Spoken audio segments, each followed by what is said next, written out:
Over 6 million people see this painting at the Louvre each year. Of course, getting a picture of it while covered in bulletproof glass and surrounded by hundreds of people is nearly impossible. What if I told you this painting is famous, not because Da Vinci painted it, or because of that smile she has? What if I told you it has to do with one of the most fascinating art heists the world has ever seen, but few people have ever heard about?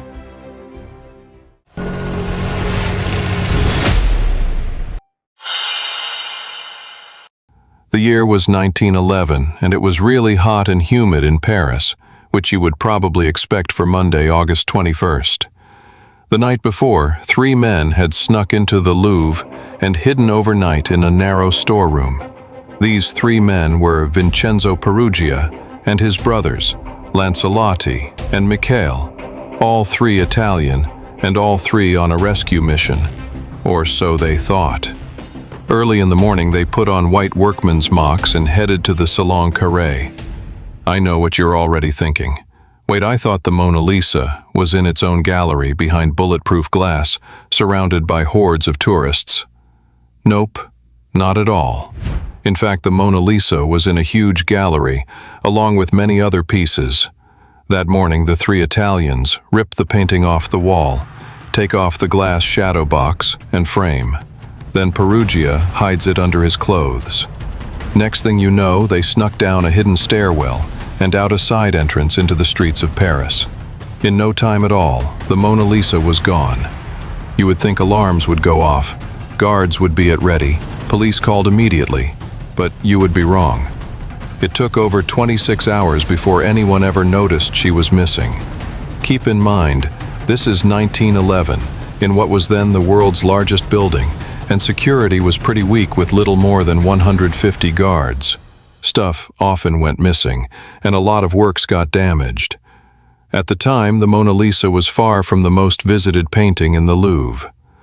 Da Vinci painted it in 1507, and it took until 1860 for an art critic to finally decide it was a fine example of Renaissance art.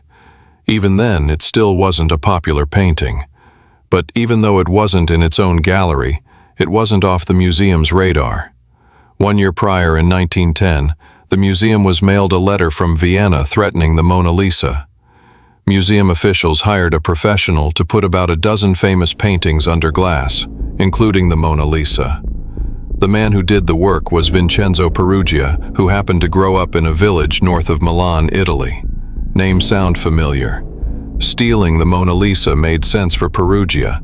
Most paintings that were stolen often went into a secret pipeline where you might barter for drugs, weapons, or other items. And trust me, Peruggia definitely had the necessary criminal connections. But by late Tuesday, after the robbery was discovered, there was a But a theft from the Louvre, which was run by the French government, gave newspapers the chance to poke fun at them, and they took it. At this point, the Mona Lisa was way too hot to sell or trade. Peruggia didn't just steal an Italian painting, he took the Mona Lisa, which had now become the world's most famous painting. Peruggia had hidden the painting in a false bottom of a wooden trunk in his room. The following November, police questioned him asking why he was late to work that Monday morning. Peruggia simply said he was drunk the night before and slept in.